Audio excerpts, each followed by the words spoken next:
Olá, tudo bem? Está começando o programa Em Destaque aqui na tela da Record News e também da TV Sim. Muito obrigado pela sua audiência, pela sua companhia. O programa de hoje está imperdível. Eu recebo o professor de Direito e advogado Rivelino Amaral. O programa Em Destaque já está no ar.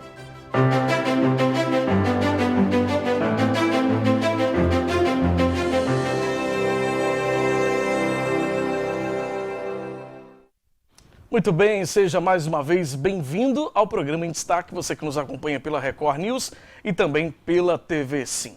Bom, hoje no programa nós vamos tratar, como eu disse na escalada, de alguns temas polêmicos que estão sendo discutidos no nosso país. Meu convidado é o advogado Dr. Rivelino Amaral. Rivelino, boa noite, bem-vindo ao programa. Boa noite, obrigado pelo convite, sempre um prazer estar aqui. Prazer nosso te receber aqui. A gente convidou o Rivelino para discutir, debater alguns assuntos que estão sendo muito levantados nesse momento, alguns novos, outros já antigos, já estão sendo falados há muito tempo. E a gente vai fazer esse bate-papo hoje aqui no programa para trazer o mesmo serviço à população. Não é isso, Rivelino? Perfeito. Para a gente começar, a gente está começando aí a campanha eleitoral e a gente tem ouvido falar muito de fake news, né? As fake news que muitas vezes atrapalham e podem atrapalhar muito, né, uma eleição. Na sua opinião, Rivelino, como que a sociedade pode fazer para combater esse mal, né, tão sério que são aí as fake news? Então, Fabiano, esse é um tema muito caro para a sociedade, né? Porque traz prejuízos irreparáveis para uma eleição imparcial, né? Quer dizer, e as pessoas têm que votar, têm o direito e obrigação de votarem, e as fake news, elas têm um poder determinante, né? Para convencer as pessoas de determinada informação. E o que precisa ser feito? As pessoas precisam buscar informação nos sites confiáveis, né? E é importante esclarecer que, na verdade, a fake news e a divulgação da fake news também é uma conduta criminosa, quer dizer, então antes das pessoas compartilharem, é preciso saber se essa informação de fato é verdadeira, mesmo porque, como dito, ela pode trazer uma desinformação que é nociva para uma eleição, né? Sim. Pode determinar o rumo de uma eleição, e isso é muito ruim para um Estado democrático de direito. Quer dizer, o nosso país já sofre tanto aí, com fragilidade em todas as áreas, de saúde, de educação, enfim, né, de emprego, e a gente precisa ter assim, a possibilidade de uma eleição plena, serena, sem a intervenção negativa de informações desencontradas, como são as fake news, né? Agora, Rivelino, o que a gente observa também é a dificuldade, muitas vezes, de você encontrar o autor da fake news, já que muitas vezes elas se viralizam, né, nas redes sociais, nos aplicativos de mensagem. É difícil também achar esse criminoso, né? É uma dificuldade que o judiciário também tem nesse sentido? Então, Fabiano, não. Existem delegacias, e aqui no Espírito Santo a gente tem uma delegacia especializada de crimes eletrônicos, né? E eles têm possibilidade de identificar quem criou, da onde partiu, através de informações técnicas de qual computador veio, Qual enfim, IP, né? Qual IP, então eles conseguem identificar sim. Por óbvio, é uma coisa muito trabalhosa, porque o disparo de uma fake news tem um alcance incalculável, né? Quer dizer, Sim. com o advento da internet, a gente tem uma possibilidade incalculável de alcance, né? Com um número que às vezes a gente não consegue nem aproximar, mas a Polícia Civil do Estado do Espírito Santo tem condições de identificar sim quem foi a pessoa que disparou essa informação. Ou seja, não existe aquela coisa da pessoa que pratica o crime e achar que vai ficar impune porque está escondida atrás do computador. Isso não existe. Não existe, e a polícia está preparada para atender essa demanda, e isso é muito positivo, né? Isso Claro. Nos dá uma tranquilidade. Por óbvio que é um trabalho muito grande, né? Um trabalho técnico, de perícia e tudo mais, mas é possível identificar essas pessoas sim. Agora, mudando de assunto para um outro tema que tem sido também muito discutido atualmente, é a questão desse auxílio emergencial, né, de seguro emergencial que tem sido dado pelo governo. Existem muitas fraudes, né, e a gente vê o governo tentando driblar, muitas vezes, tentando fazer mecanismos de filtro, né, de filtragem mesmo, para identificar onde estão esses erros. isso é um problema, porque isso está mexendo diretamente com a economia do país também. Né? E infelizmente a gente vivendo numa pandemia, a gente está precisando fazer esses pagamentos todos através da internet, né, por meio digital, eletrônico, enfim, e isso facilita enormemente a ação desses criminosos, né, quer dizer, e uma coisa que eu costumo dizer assim, a sociedade evolui a passos largos e a legislação não consegue acompanhar. O nosso Código Penal, por exemplo, é de 1940, então existiam crimes estabelecidos no Código Penal que hoje não se pratica e ao contrário também, que é um grande prejuízo, existem crimes que hoje se pratica que não está descrito no Código Penal, como é o crime de importunação sexual, quer dizer, na década de 40 e via de regra o crime de importunação sexual ocorre dentro dos ônibus coletivos, na década de 40 não se imaginava que a gente fosse viver uma realidade dessa, né? Então, Sim. Quer dizer, teve uma alteração em 2018 tipificando essa conduta. As fraudes cometidas para recebimento desses benefícios caracterizam, por exemplo, crime de estelionato, né, de falsidade ideológica, de falsa inserção de dados, que pode certamente gerar a prisão dessas pessoas. E como nós dissemos anteriormente, a polícia tem como identificar essas pessoas, o Ministério Público tem como identificar essas pessoas, por certo que esses crimes estão acontecendo em todo o território nacional, Sim. mas as polícias e o Ministério Público têm condições de identificar essas pessoas que estão cometendo fraude e, de certa forma, causando prejuízo para o país como um todo. Né? Porque ela está recebendo sem ter direito, né? Ela recebe esse seguro, recebe esse auxílio, por exemplo, no caso desse auxílio que foi liberado pelo governo de R$600, depois passou para 300, quantas pessoas não estão recebendo sem ter esse direito? Isso aí. Né? E o filtro, talvez no início, não estava tão afinado como está hoje, né? Porque o governo tinha um objetivo preciso, quer dizer, maior de atender as pessoas menos favorecidas, né? Sim. E aí os criminosos, eles atuam em todas as áreas, quer dizer, tem gente com má intenção em todas as áreas, né? Quer dizer, e aí o governo, de fato, não teve um cuidado que eventualmente precisava ter, houveram muitas fraudes, mas eu acredito que agora a intensificação desse filtro está muito maior.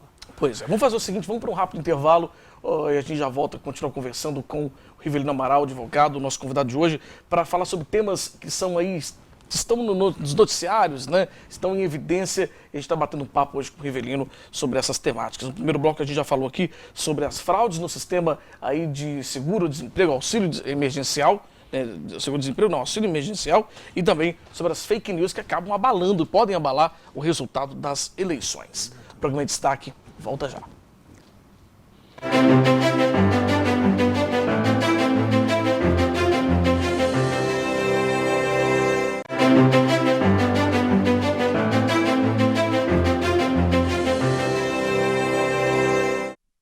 Estamos de volta com o nosso programa, hoje recebendo em destaque o advogado Rivelino Amaral, nosso convidado, para debater alguns assuntos aqui da atualidade, assuntos polêmicos do nosso programa. Rivelino, a gente comentou no bloco anterior alguns assuntos que têm sido discutidos muito, como a questão das fake news, né, como também sobre a fraude no recebimento do auxílio emergencial, que foi liberado pelo governo. Agora, um assunto muito atual também é uma lei que cria um cadastro, você estava comentando comigo, dos condenados por crime de estupro. O crime de estupro é algo que ainda surpreende a gente, tá, pela maneira como ele se dá, né, e quando se trata ainda de crianças, adolescentes, que são muitos casos, estava me contando os números, impressiona. Como esse cadastro pode ajudar a evitar que esses crimes se repitam?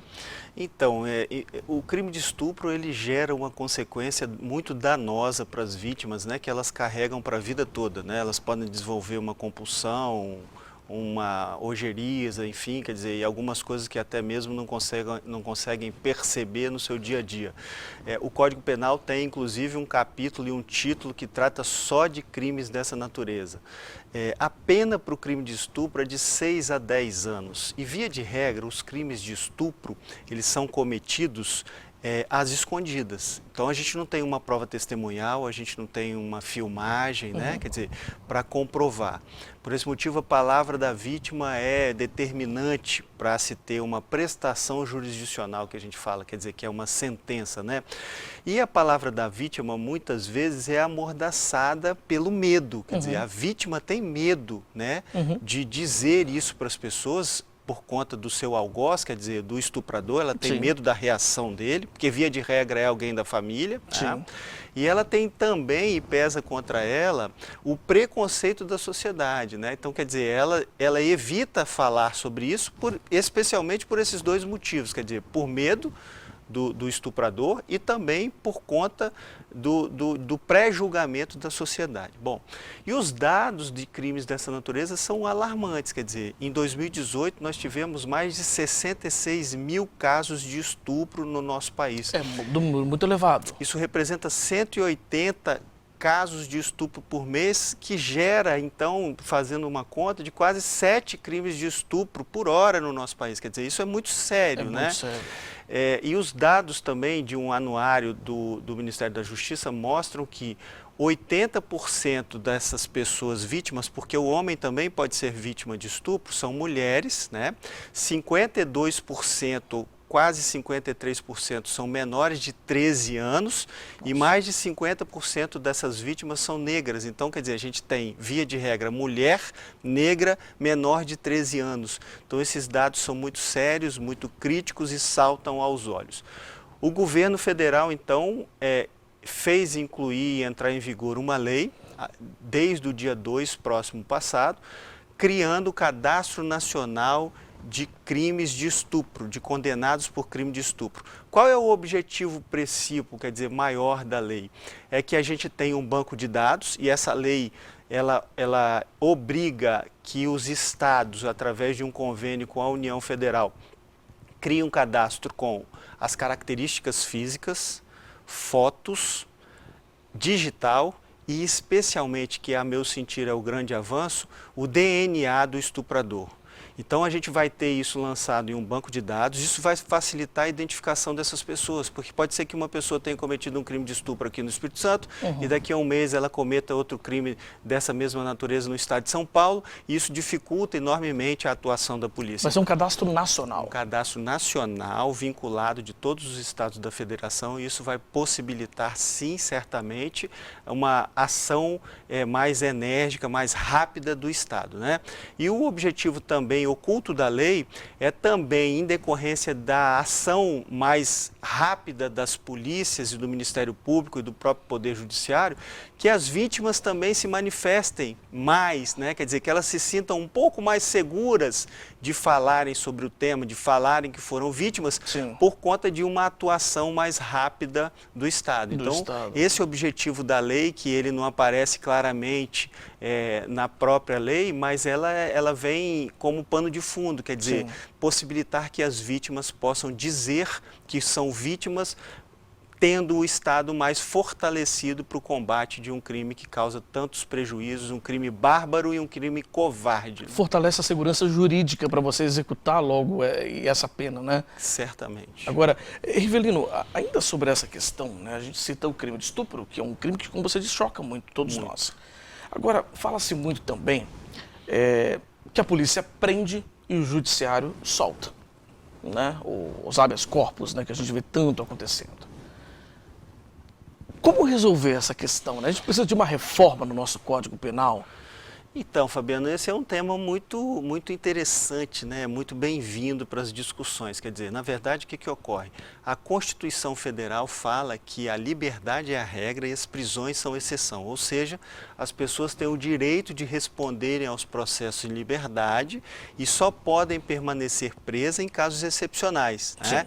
E os juízes, e aos juízes, melhor dizendo, que cabe essa decisão de análise de todas as circunstâncias que ocorreram os crimes. Quer dizer, quem é a pessoa que cometeu o crime, quem é a vítima, em que lugar que foi cometido esse crime, que crime que é esse, qual é a pena desse crime, né?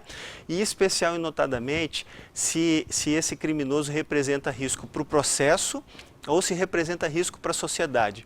Risco para o processo essa pessoa, se estiver solta, ela pode fugir, ela pode intimidar testemunhas, ela pode sumir com elementos de prova, com documento, com uma filmagem, enfim, ou risco para a sociedade. Se essa pessoa estiver solta, exercer efetivamente o direito constitucional de responder o processo em liberdade, ela representa risco para a sociedade no que diz respeito ela pode cometer esse crime novamente, né? Quer dizer, ela pode continuar com a sua ação criminosa.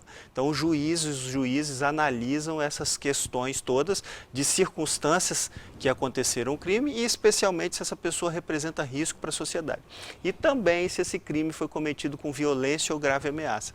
Então a decisão judicial é muito séria, porque ela leva em consideração absolutamente tudo, mas a Constituição fala que a regra é a liberdade, que as pessoas só podem ser presas se for em um caso excepcional, de extrema necessidade. Ou seja, isso acaba dando essa brecha, então, né, para que muitas vezes a pessoa seja solta e depois vá responder de fato o processo. Claro, a Constituição ela prevalece sobre todas as leis e se ela fala que a liberdade é a regra, nós temos que nos curvarmos, nós temos que ser legalistas, né, que eu falo para os meus alunos. Quer dizer, a gente tem que sempre que buscar o cumprimento da lei, não obstante ela estar correta ou incorreta. Na sua opinião, a Constituição precisa passar por uma atualização? Já está no momento de uma atualização da Constituição nossa? Então, a Constituição ela é muito nova, né? Quer dizer, ela acabou de 88, fazer, né? 88, ela acabou de fazer 32 anos, ela aniversariou, salvo engano, no dia 5 próximo passado. Então, é um ano mais nova que eu. Ela é muito nova, a gente precisa, na verdade, ir aperfeiçoando a Constituição, porque a Constituição ela não trata de todos os temas a miúde. Ela dá nortes que precisam ser seguidos por leis especiais, né? Que é o que a gente vem vendo aí e, na verdade, a gente precisa fazer adequações à Constituição, ao Código Penal, ao Código de Processo Penal. E por isso a necessidade da eleição e das boas escolhas, porque quem vai fazer essas alterações são os candidatos que nós escolhemos para nos representarem, né? Nos representarem nas prefeituras, nas câmaras, os deputados, os senadores, enfim, eles que estabelecem a lei e alteram as leis, né? Sim, e aí está a importância, né, da eleição que a gente falou até no bloco anterior sobre a questão das fake news. Exatamente. Que podem, né, você pode às vezes colocar uma pessoa... Influenciar diretamente na eleição, né, com uma informação desencontrada, né, uma informação maldosa, né? Então, e a gente sabe que de oportunista a gente está cheio por aí afora, a gente tentando tirar algum proveito desse momento também, especialmente por conta da internet, né, e do alcance da internet. Sem dúvida alguma. Rivelino, vamos para mais um rápido intervalo, daqui a pouquinho a gente volta e a gente continua o nosso papo aqui no programa Em Destaque. A gente volta já.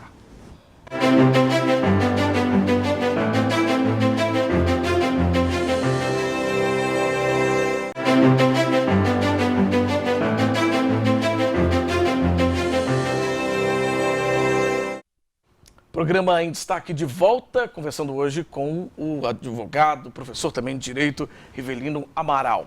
Rivelino, nos blocos anteriores a gente tem abordado aqui algumas temáticas que são inerentes, estão sendo muito discutidas nesse momento. Outro assunto que se fala bastante é sobre a questão dos menores de idade que cometem crimes, né? Aqui na própria imprensa a gente usa sempre o termo apreendido, né? O menor, ele é apreendido porque ele não pode ser preso. Isso aí, é o termo correto. Mas a gente vê, infelizmente, uma quantidade, um número crescente de menores envolvidos em ações criminosas. Como resolver essa conta, né? Porque esses menores, por vezes, eles não são penalizados e acabam aí reproduzindo o crime por mais vezes também.